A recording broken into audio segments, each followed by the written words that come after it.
Okay, so spoilers for Star Wars. Yes. Episode 7, The Force Awakens. Yes, this is a spoiler video, so if you don't want to see spoilers, turn this off. Say what- I feel like I have to talk about the death of Han Solo. That's the big thing. That was something that I am really not sure about how I felt. I kind of felt like Han Solo, he's been around the block a few times. This is a guy who he's no chump, but I feel like he kind of died a chump's death. Like, he really didn't think. I thought that was a really bad idea, and Han Solo would never do that. Oh, okay, I was not happy with that. Oh, death. okay. What did you think of I'm the glad death? we feel different about something for once. you Okay, know? what do you do? I actually thought it was a great choice. I thought it was like because the only thought was, okay, so we're not going to see him again in the next one. Is that if he's really dead, Oh, we're no, not going to he's see him again. gone. I was like, oh shit. So in that way, I was sad. But then I thought, you know what? I was just happy to see him again anyway. I didn't even true, think. yeah. I didn't think this movie was even going to exist. So just the fact to see him but- in the movie is great. yeah. But I just didn't like the way he died. Okay, because I actually thought that was a really great way to kill him off. Because this is, I mean, we are talking spoilers. This is his son that we're talking about, Right. So I think that Named the only way. after Ben Kenobi. they calls him Ben right Yes, there. Ben, Yep. Ben Solo. I think his real son's name is Ben too. Maybe I also haven't had enough time since the movie to wait, what was that? What'd you say? I think Harrison Ford's real son is Ben. Oh, I don't know. I think so. Yeah, That's I kinda figured weird, he yeah. must be named after Ben Kenobi. I could be wrong. As far as Well, the yeah, I'm character. sure that's Yeah. the reason, but it's kind of a. Maybe because we just came off of seeing the movie, so maybe I'll feel differently later. But Yeah. I mean, I love that it was a total surprise. I love that, it completely, guys, you could hear the gasps across the theater. I think that's, right. to hide one thing from people that they don't know. Because we go into these movies with so much information from the trailers, and then to see something happen like that, I think was a good ballsy move, which is what it needed. I don't know. I felt like Han Solo should die more of a hero's death. No, that's valid. Yeah. Which I guess he kind of did. He was in there working on destroying the Death Star and whatever, but it was actually Poe Dameron who went in there and was flying around. He was kind of the Han Solo of the movie, and it was really him who blew the place up. But I mean, Han Solo was in there. He was working on it. He was trying. But I don't know. I felt like Han Solo should have been the one to destroy the thing and then die. But he was out there talking to his son, who he knew was evil, and I don't know. I was kind of not happy with that. It was a very shocking moment. Like, I agree with that. I just wish he would have been a little more heroic than that. Let's talk about Leia. What did you think of Leia in this movie? It was great to see her there. I mean, don't get me wrong, but I feel like she didn't have as much to do with it. Yeah, I mean, they really cut her time down, which I don't know. Maybe that was a good decision. She did what she had to do, I guess, in the movie. But I felt she was just kind of minor, is what I'm trying to say. Yeah, very minor for being Princess Leia. I felt like they could have used her a little bit more. General Leia. Like, how'd you feel about the Millennium Falcon being introduced as a joke, kind of? I felt that I was okay with that because it was the first one they did. He's like, oh, it's a garbage thing over there, and then it turns and you see the Millennium Falcon. I actually thought that was kind of funny. Everybody applauded. But it worked. It was a surprise. It did. I like that. But as the movie went on, and then they kept doing it over and over and over, like, oh, here's Han Solo. Oh, here's Princess Leia. Here's 3C. It's like they kept just introducing. Like, I was like, this is how they're gonna do it. Just give it to you in doses. I don't know. But as far as the Millennium Falcon part, I thought that was kind of funny, actually. I like the way that was done. And I loved seeing the Millennium Falcon again. There's something about, it's kind of like Rocky, in a way. It's like Rocky's the underdog, so you want to see him win. Yeah. The Millennium Falcon's like this piece of shit ship. Yeah. They even say that in A New Hope. They're like, oh, this hunk of junk. It was even a hunk of junk back then. But you want to see that ship be like the best because it's a pile of junk. So you want I don't know. I like that. I love it's that the Millennium Falcon is a classic character, just the same way Han Solo is, and Chewbacca and everything. And how about Chewbacca? Anything to say about him? He was cool in the movie. I thought it's the same guy, Peter Mayhew, in the suit. Yeah. He had a lot of funny moments. He made me laugh, probably more than anybody else.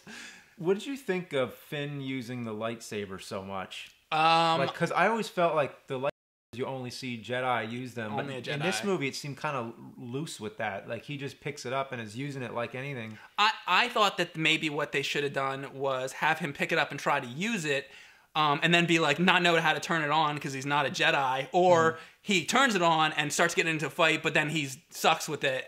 But he kind of was actually really fighting with it for a while. It looked like he's been using it all his life. Yeah, so that I'm like, dude, and the stormtroopers train enough where it just kind of like, I think it made the lightsaber less special to me. Yeah. Because the whole thing was like, because then Rey grabs it and she can. I felt like she should be the only one to use it because she actually has the Force.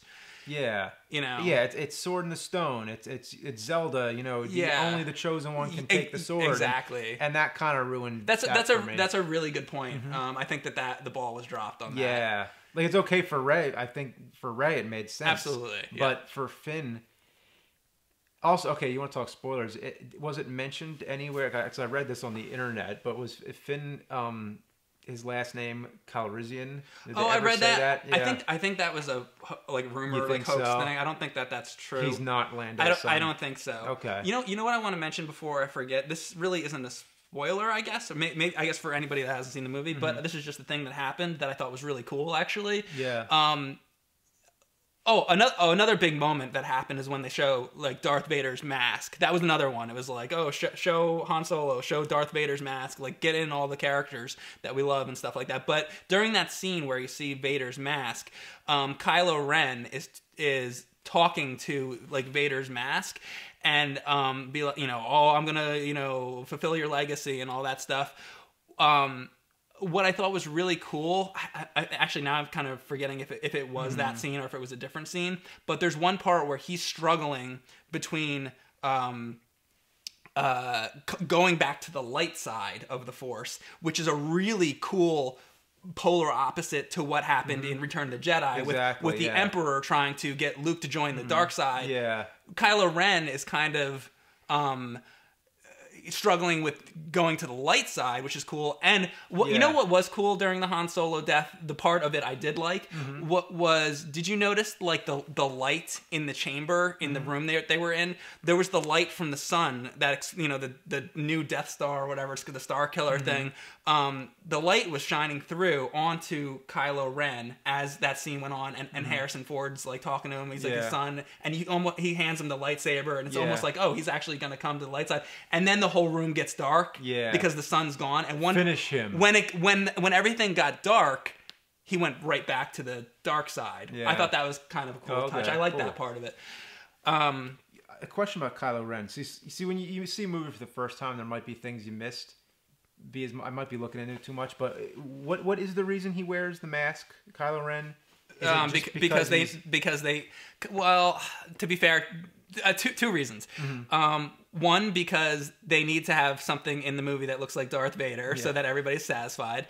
And kind of like the Emperor because he's got a cloak. Yeah, and it even has kind of the voice. Which, again, going back to a very conscious effort to make it like things we know from the previous films. Yeah. But why does he actually wear the mask? I don't know. The only thing I got out of it was that he's just trying to be like Vader, but it has no purpose. Oh yeah, he's obsessed. That's the only thing I got. He's kind of obsessed with Darth Vader, so he wants to be like him. Because he clearly doesn't need it. He doesn't need it. He takes it off a lot, and I wasn't sure how I felt about that. I think it's just, frankly, Darth Vader can't be in the movie because he's dead, so they need Darth Vader in the movie, so they put a guy in a black mask, and they're like, hey, you're Darth Vader, but not really. I don't know. It's kind of stupid. It didn't need to be there. He could have just... He still has a supreme leader who's the Emperor, basically. Yeah. Although I still prefer the Emperor. Me too. Like the Snoke or whatever. And he's gigantic in the thing, and at first you're looking at him, and you're like... you're like, That wait, isn't is he him, huge? right? But Isn't that, like, it's the a projection? Yeah. holographic projection. So I guess I can accept it. Yeah, but it's like the god Zeus, or like they're talking to the statue and Clash of the Titans and everything. It's like one of those type of movies. Well, I know the big spoiler we have to talk about. Yeah. So Okay. let's just jump to that. I Not guess. Han Solo dying. Well, Luke. Oh well, I think we already kind of. I already knew he was going to be at the end, but yeah, the whole movie is about Luke. The whole movie is Yeah. about finding Luke. You finally see him at the end of the movie, and he's alone jerking off in the corner. Like, what was he doing there for 30 years? well, he's doing what all wise men do over long passages of time. They stay there and they put their hoods up. And then, there you go, I'm not talking to you for like 30-something years. Yeah, so what it was... Which, by the way, I love that scene. I did too. I really love that. I think that's what stuck with me the most leaving the theater, was so cool that they didn't even need to say a word in that scene. Mark Hamill's facial reaction. Yeah. At first, like, he turns around and he sees the lightsaber and he doesn't really do anything. But then they cut to a close-up of him, and just, like, his expression, I was like, I love Mark Hamill. He's fucking great. And I hope they utilize him more in the next movie. I really hope we don't get into episode 8 and he's got, like, 2 cameos or something throughout the movie. They better... The way they utilize Harrison Ford in this movie, I want them to utilize him in the next, I hope. Here's what I think it was. I think, like, they knew that with these movies, eventually these actors aren't going to be playing these roles forever. Yeah. So they're spreading it out. Exactly. Yeah, Rather than giving it all in one movie, like, save something for the next one. Yeah. You know what was a cool moment? See, now I can talk about this because this is a spoiler video. So BB-8 has part of the map in him, and then R2-D2 has part of the map in him. And I thought that was a really cool way to connect kind of the old franchise to the new, because BB-8's a new droid and R2-D2 is the classic droid, and they both have a piece. Yeah. And when they fit together, it kind of almost literally completed a puzzle. R2 always having pieces of maps and stuff inside him. Right, yeah. So not the first time they did that.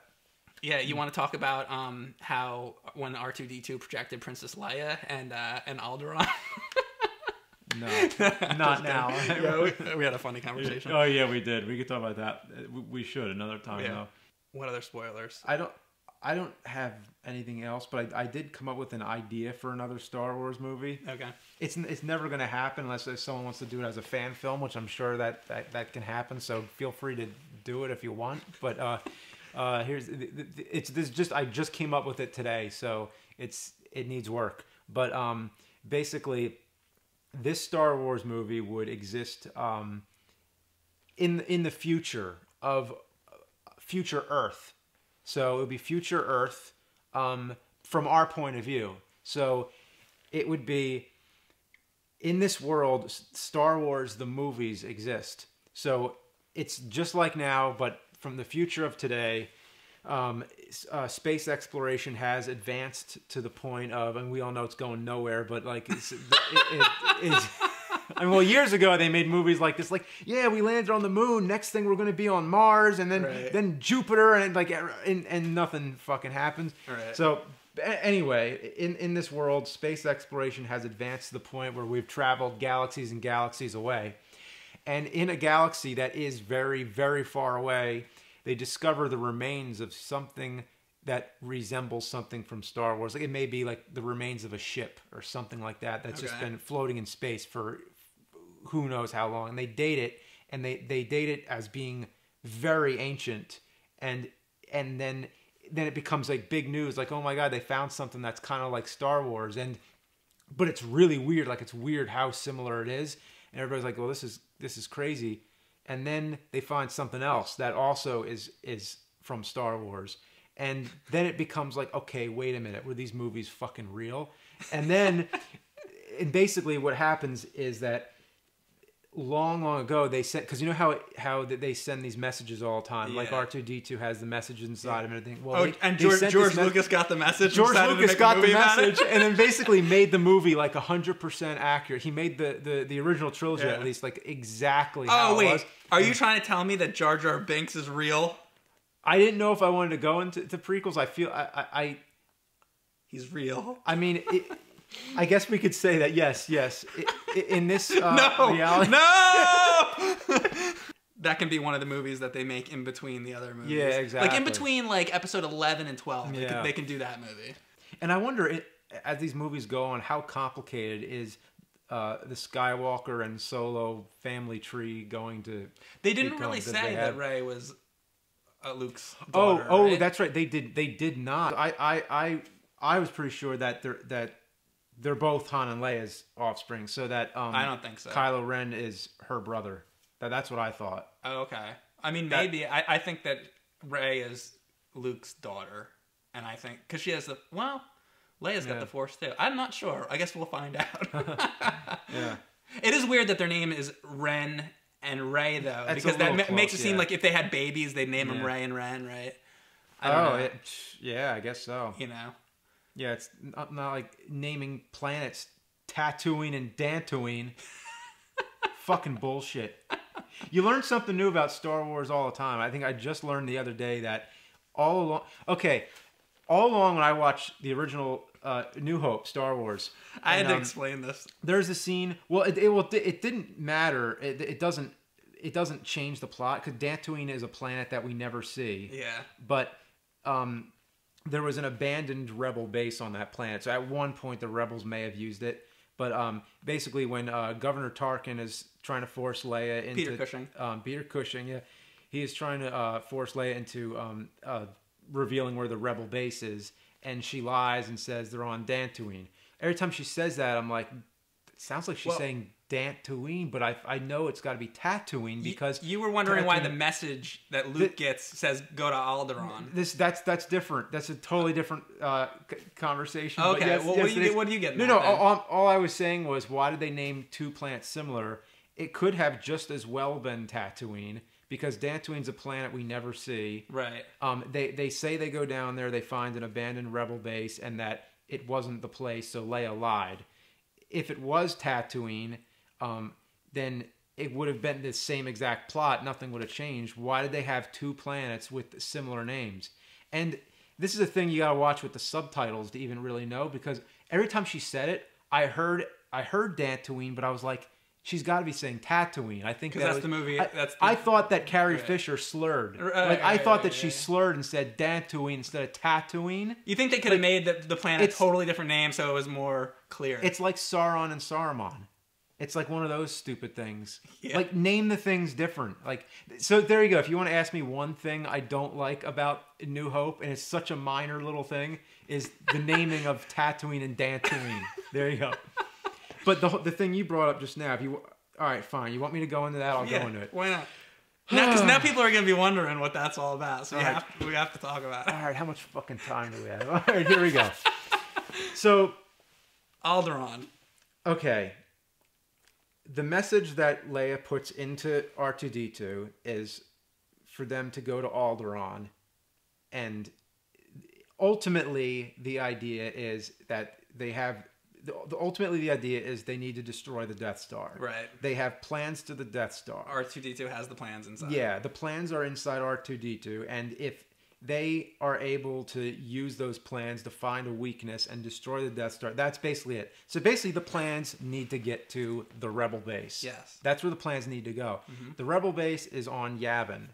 Mm-hmm. There's no other, I mean, maybe there could be other Rebel bases, but there are none that are the Rebel base. Like, Alderaan might have something on it, but there's the Rebel base is on Yavin. Right. Because when Governor Tarkin is interrogating her, and he says, where is the Rebel base? And she lies, and then he blows up Alderaan to be an asshole because that's just something personal because it's her home planet where she grew up. He does that as like a threat. If you don't tell me I'm going to blow up Alderaan, he ends up blowing it up anyway. Because he's an asshole. Yeah, regardless, why did she tell him to go to Alderaan? Of course they go toward Alderaan and it's blown up. But that has nothing to do with this, regardless if it blew up or not. And my thought on it is, and you can speculate and let us know in the comments what you think, but my thought on the reason why is because I think you even see Princess Leia in the hologram coming out of R2-D2. She kind of turns around like somebody's coming. So I think that she's in a hurry. You know, she has to turn him off real quick.